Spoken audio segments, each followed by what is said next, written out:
Good day, I'm Andrea Chisholm and this is your JIS News for Wednesday, August 27.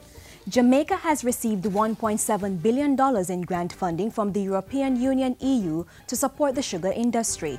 The grant forms part of the accompanying Measures for Sugars program. It seeks to improve the productivity of the sugar industry, assist young farmers and communities in sugar-dependent areas, and promote renewable energy. In a release, the EU said the budget disbursement was made possible by Jamaica's progress in restoring macroeconomic stability and reforming public financial management in line with the reform targets met under the IMF Extended Fund Facility.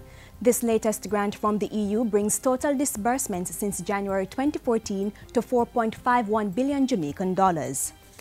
The Land Administration and Management Program LAMP has gotten an extra $90.8 million to provide more Jamaicans with land titles. The Ministry of Water, Land, Environment and Climate Change signed a Memorandum of Understanding on Tuesday with the Development Bank of Jamaica for the conditional grant funding. As LAMP beneficiaries are required to pay for the acquisition of their titles, the funding from the DBJ will be used to finance the outstanding costs for landowners who have made part payments.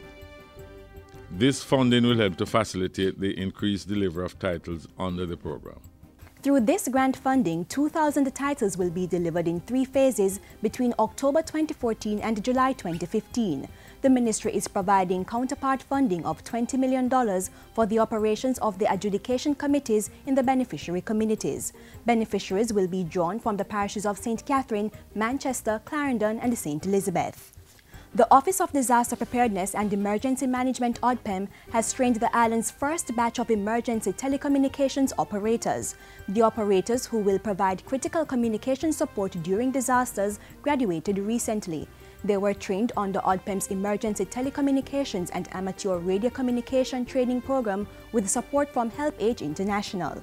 These persons we are training now would have the knowledge to be in the operation centers at the local community level to assist in setting up the networks and to ensure that useful message is passed on to the National Emergency Operations Center.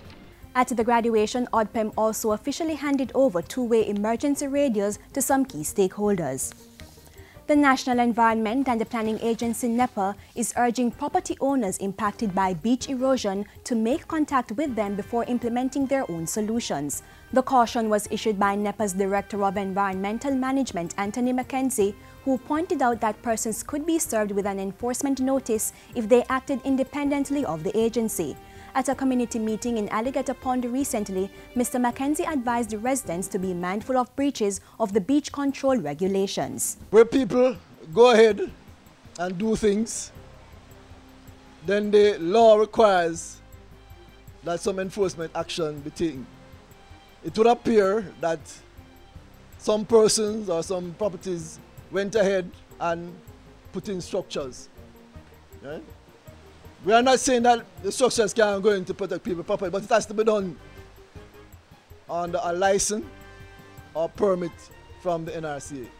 And finally, Minister with Responsibility for Sport Natalie Nita Headley is lauding the efforts of volunteers, Corporate Jamaica and the West Indies Cricket Board towards improving access to cricket for Jamaica's youth. She was speaking at the official opening of the Roddy Williams Centre for Excellence recently.